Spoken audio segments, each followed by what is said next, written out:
سب سے حسین 42 سال کی عمر جوانی، اس کی میت کو قبر کے قریب کیا گیا تو ہلنے لگا تو اس کے بیٹوں نے کہا ہمارے ابا زندہ ہیں، وہ سکتہ ہو گیا ہے، زندہ ہیں۔ عمر بن عبدالعزیز رضی اللہ رحمت اللہ علیہ فرمانے لگے ارے بھتیجو زندہ نہیں ہے، قبر کا عذاب جلدی شروع ہو گیا ہے، بل عجل اللہ بالعقوبہ، چھپاؤ جلدی چھپاؤ۔ عمر بن عبدالعزیز جس تخت پر بیٹھے اس پر سلیمان تھا، اس پر ولید تھا، اس پر عبد الملک تھا، ان تینوں نے اپنے من کو راضی کیا، عمر بن عبدالعزیز نے اپنے رب کو راضی کیا۔ جب عمر بن عبدالعزیز کا وقت آیا مرنے کا تو انہوں نے بلایا رجا بن حیوہ سے، فرمایا کہ میں نے عبد الملک بن مروان چاچا بھی تھے سسر بھی تھے، ان کی بیٹی فاطمہ سے شادی ہوئی تھی، میں نے اس کو قبر میں اتارا، کفن کی گرہ کھول کے دیکھا تو اس کا چہرہ قبلے سے ہٹ چکا تھا، رنگ کالا سیاہ پڑ چکا تھا۔ عبد الملک بن مروان گورا چٹا تھا، یہ جگہ سرخ کالا۔ پھر میں نے ولید کو قبر میں اتارا، اس کا بیٹا 10 سال حکومت کی، اس نے 21 سال حکومت کی، اس نے 10 سال کی، ولید بن عبد الملک۔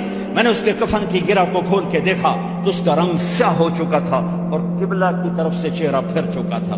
پھر اس سلیمان کا واقعہ تو ابھی سنایا، پھر اس سلیمان کو قبر میں اتارا اور اس کے کفن کی گرہ کو کھول کے دیکھا تو اس کا چہرہ قبلے سے ہٹ چکا تھا۔ اب میں جا رہا ہوں، مجھے دیکھنا۔ پہلے تینوں نے حکومت کی پوجا کی اور عمر بن عبدالعزیز نے اپنے اللہ کی پوجا کی۔ انہوں نے ایک بڑا عجیب خطبہ دیا جب خلیفہ بنے، اے لوگو بچپن میں شعر و شاعری کا شوق تھا تو میں شاعر بنا، تھوڑا سا اٹھان ہوئی تو علم کا شوق لگا، میں نے علم حاصل کیا، جوان ہوا تو فاطمہ بنت عبد الملک سے عشق ہوا، میں نے اس سے شادی کی، اب اللہ نے مجھے حکومت دے دی ہے، اب تم دیکھو کہ میں اس سے اپنے اللہ کو راضی کروں گا۔ ہمارے حکمران تو ووٹ سے آتے ہیں اور چلے جاتے ہیں 4-5 سال کے بعد، ان کی وراثت میں حکومت آ رہی ہے اور 3 بر اعظم پر حکومت ہے اور ایسا روب و دبدبہ ہے بنو امیہ کا، کوئی ان کے سامنے سر نہیں اٹھا سکتا، اور یہ بندہ 2 سال 2 مہینے 3 بر اعظم میں زکوٰۃ لینے والا کوئی نہ بچا، 3 بر اعظم میں سوال کرنے والا کوئی نہ بچا، 3 بر اعظم میں ظالم کوئی نہ بچا، 3 بر اعظم میں مظلوم کوئی نہ بچا، لیکن خود کیسا رہا؟ گھر آئے، فاطمہ بڑے اچھے دن گزرے ہیں، اب امتحان ہے، میں تیرا حق نہیں ادا کر سکوں گا، طلاق لینی ہے میں حاضر ہوں، ساتھ دینا ہے تو میرے اپنے حق معاف کرو، اپنے حق معاف کرو۔ فاطمہ جیسی عورت انسانی تاریخ میں کوئی نہیں آئی، سیاسی لحاظ سے، سیاسی، دادا مروان بادشاہ، باپ عبد الملک بادشاہ، بھائی ولید بادشاہ، دوسرا بھائی سلیمان بادشاہ، تیسرا بھائی ہشام بادشاہ، چوتھا بھائی یزید بادشاہ اور اپنا خامن بادشاہ، 7 نسبتوں سے یہ عورت شہزادی ہے۔ کائنات انسانی تاریخ میں اتنی بڑی عورت کوئی نہیں آئی، سیاسی۔ فاطمہ کہنے لگی عمر میں نے سکھ کے دن تیرے ساتھ گزارے ہیں، دکھ میں تجھے چھوڑ کے نہیں جاؤں گی، جاؤ میں نے اپنے سارے حق معاف کیے۔ پھر حضرت عمر بن عبدالعزیز کی راتیں اور دن کیسے گزرے؟ فاطمہ بنت عبد الملک فرماتی ہیں 2 سال 2 مہینے میں وہ میرے بستر پر میرے ساتھ نہیں لیٹے، انہیں غسل کی ضرورت نہیں پیش آئی، مصلے پہ بیٹھتے اور روتے روتے روتے وہیں سو جاتے اور روتے روتے وہیں سے اٹھتے، پر 3 بر اعظم میں ظالم کوئی نہ بچا، مظلوم کوئی نہ بچا، زکوٰۃ لینے والا کوئی نہ بچا، بھکاری بھیک مانگنے والا کوئی نہ بچا، 3 بر اعظم کو ایسے صاف کر دیا۔ یہ فیصل آباد بھی ان کی حکومت میں شامل تھا، چونکہ ملتان وہ بمبئی تک اور ملتان دیپال پور تک یہ سارا علاقہ ملتان میں آتا ہے، اور محمد بن قاسم نے ملتان فتح کیا ولید کے زمانے میں۔ اپنی حکومت کو اللہ کی رضا کے لیے استعمال کیا۔ کیسے استعمال کیا؟ سارے مال فاطمہ کا سارا زیور بیت المال میں ڈال دیا، تنخواہ پہ آ گئے، عید کا موقع آیا، بچوں نے ماں سے کہا 12 بچے تھے، بچیاں 12 بچے بچیاں، ہمیں کپڑے لے کر دو، عید آ رہی ہے، ہر آدمی اپنے بچوں کے لیے کپڑے لے رہا ہے، ہمارے بچے بھی کہہ رہے ہیں کپڑے لیں، جاؤ بھائی لو۔ فاطمہ کے پاس عمر 3 بر اعظم کے بادشاہ کے بچے آ رہے ہیں، ماں جی عید آ رہی، کپڑے تو لے دیں، ابا سے کہیں کہ ابا سے بات کرتی ہوں۔ ابا تشریف لائے، خزانے لبالب بھرے ہوئے ہیں گندم کے ڈھیر کی طرح، کہ امیر المومنین بچے کپڑے مانگ رہے ہیں۔ فاطمہ میرے پاس تو پیسے نہیں، میں کہاں سے کپڑے لے کر دوں، میرے پاس تو پیسے کوئی۔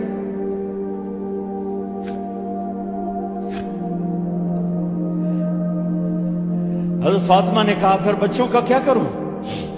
کہا پھر مجھے بھی نہیں پتا کیا کروں۔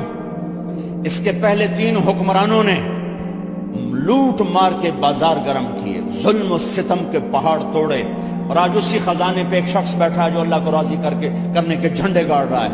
تو فاطمہ نے کہا آپ ایسا کریں، اگلے مہینے کی تنخواہ ایڈوانس لے لیں، اس سے میں اپنے بچوں کو کپڑے لے دیتی ہوں، اور گھر کا خرچہ میں مزدوری کر کے گھر کی روٹی چلا لوں گی۔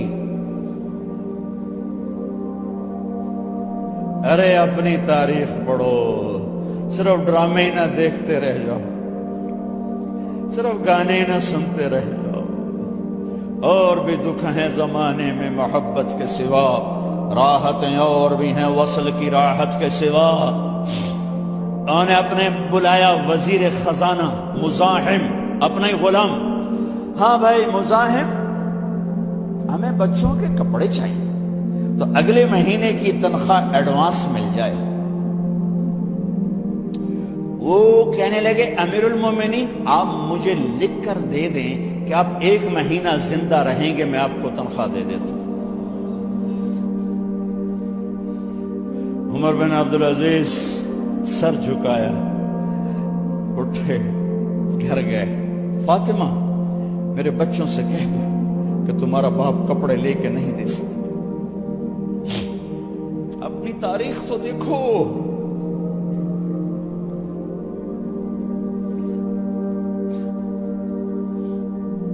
عید کا دن آ گیا،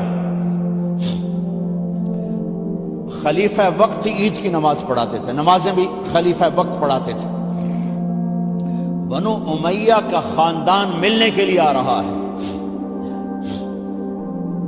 سارے سرداروں کے بیٹے اعلیٰ پوشاک، اعلیٰ لباس، ملنے آ رہے ہیں۔ تھوڑے دیر بعد دیکھا تو بچے بھی ملنے آ رہے ہیں، امیر المومنین کی حیثیت سے بچے باپ کو ملنے آ رہے ہیں، اور ان کے جسموں پر پرانا لباس ہے۔ حضرت عمر انہیں دیکھ کر ادھر اپنے سرداروں کے بچے دیکھے تو زرق برق پوشاکیں، اپنے بچوں کو دیکھا۔ ارے اس باپ سے پوچھو جو سب کچھ کر سکتا ہو اور پھر مٹھی بند کر دے کہ نہیں میں نے حرام کی طرف نہیں جانا۔ بچوں کو دیکھا تو آنکھیں ڈب ڈبا گئیں، آنکھوں میں آنسو آ گئے۔ فرمایا میرے بچوں آج تمہیں اپنے باپ سے گلہ تو ہوگا کہ آج ہمارے باپ نے کپڑے ہی نہ لے کے دیے۔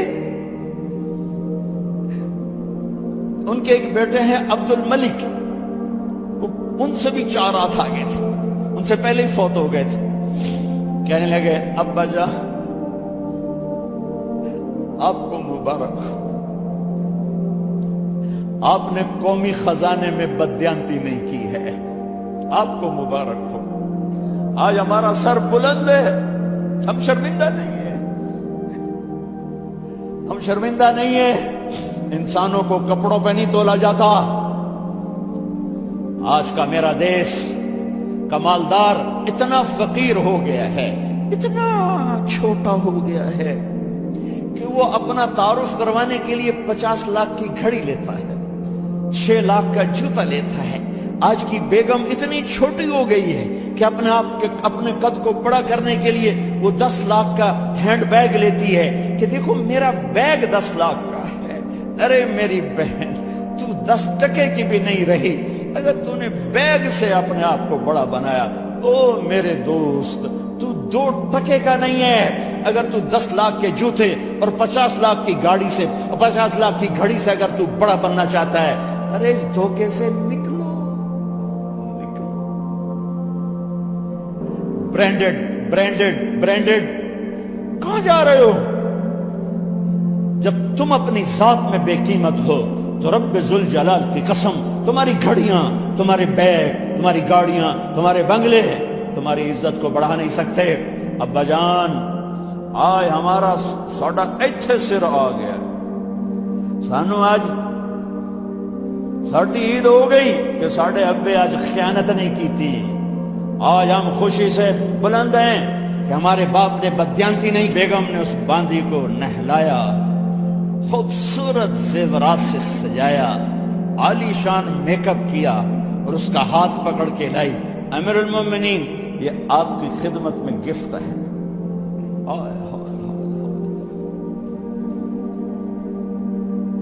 اس کو یوں دیکھا، فرمایا کہاں سے آئی تھی؟ کہا جی عبد الملک نے کوفے سے مجھے زبردستی اٹھوایا تھا، تو 2 آدمی بلائے کہ جاؤ اسے اس کے مالک کے پاس واپس بھیج دو۔ وہ کہنے لگی این وجدک علی یا امیر المؤمنین، امیر المؤمنین آپ کا عشق کہاں گیا جو میرے ساتھ تھا؟ تو عمر کی آنکھیں بھر آئیں، کہا وہ پہلے سے بھی زیادہ ہے، لیکن تمہیں اللہ کے لیے قربان کرتا، میں اپنے عشق کو اللہ کے لیے قربان کرتا۔ ہاں، اب اللہ نے صلہ کیا دیا؟ جب انتقال ہوا ہونے لگا تو بلایا رجا کو، جو میں بات پہلے چھوڑ کے ادھر ان کی تھوڑی سیرت بتائی کہ رجا اب میں مرنے لگا ہوں، عبد الملک کالا ہو گیا تھا، ولید کالا ہو گیا تھا، سلیمان کالا ہو گیا تھا۔ یہ کیوں کالے ہوئے تھے؟ یہ بے نمازی نہیں تھے، بدکاری نہیں کرتے تھے، کسی کی طرف ان کی میلی آنکھ نہیں اٹھی کبھی، یہ ظالم تھے، ظالم ظالم، انسانوں کا خون پیا، مال میں خیانت کی، اس پر اللہ نے چہرے پھیر دیے۔ آج عمر بن عبدالعزیز جا رہا ہے، کہ دیکھو میں جا رہا ہوں، مجھے دیکھو میرے ساتھ کیا ہوتا ہے۔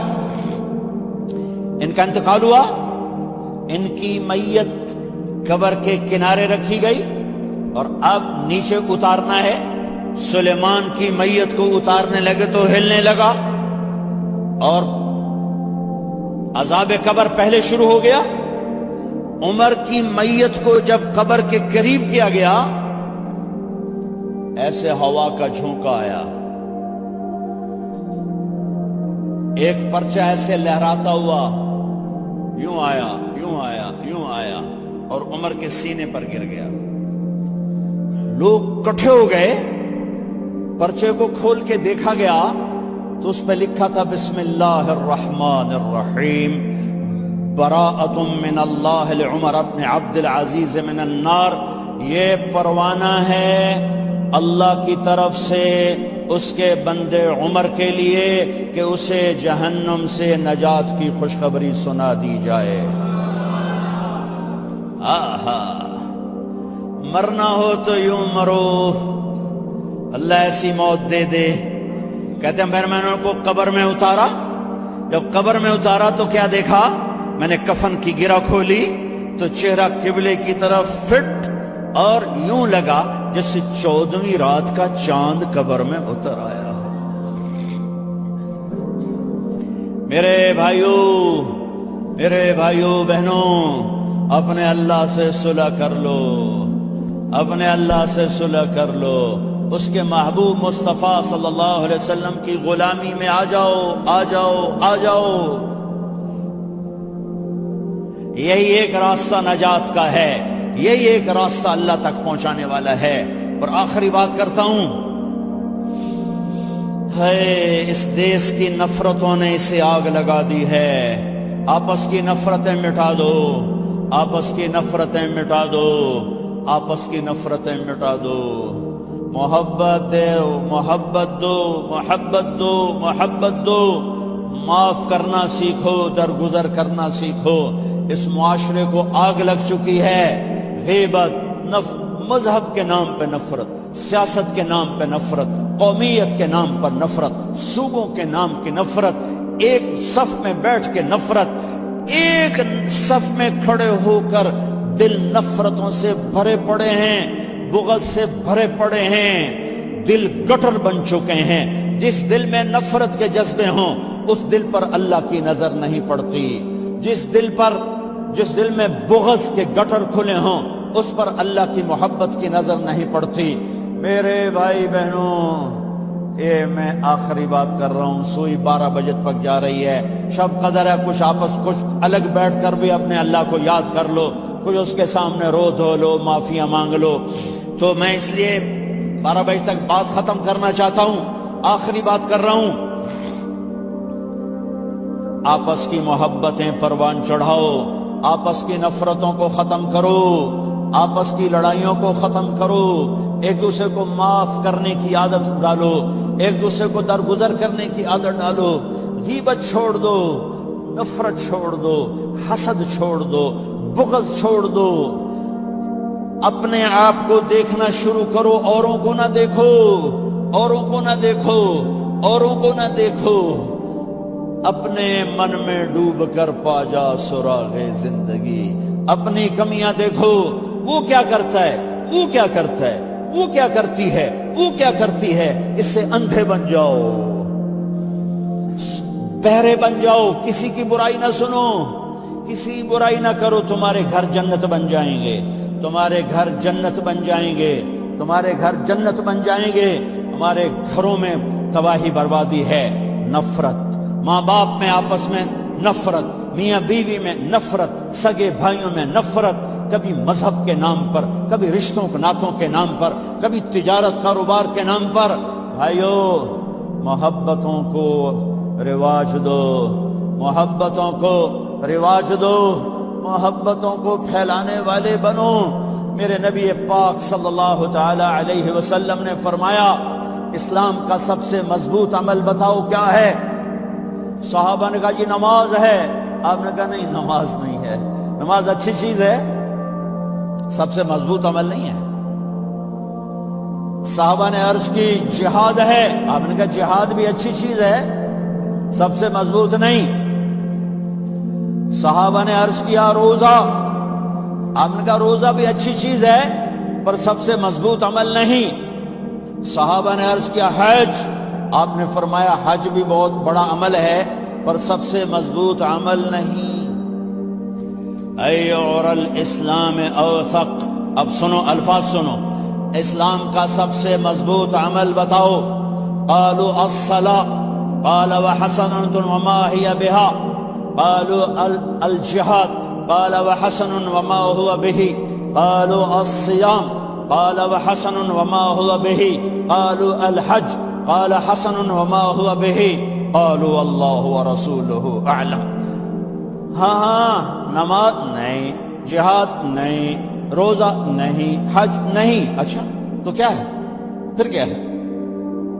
تو آپ نے کہا ان اوثق اور الاسلام الحب للہ والبغض للہ، اسلام کا سب سے مضبوط عمل آپس میں اللہ کے لیے محبت کرنا ہے، اللہ کے لیے محبت کرنا ہے، اللہ کے لیے محبت کرنا ہے، اور اللہ کے لیے بغض رکھنا ہے۔ اللہ کے لیے بغض کا کیا مطلب ہے؟ برے سے نفرت نہ ہو، برائی سے نفرت ہو۔ ایک واقعہ سناتا ہوں جس سے بغض للہ کی مثال شاید 14 صدی میں ایسی مثال ہوں گی، تاریخ نے جنہیں محفوظ کیا ان میں اتنی بڑی مثال میری نظروں سے آج تک نہیں گزری۔ البغض للہ۔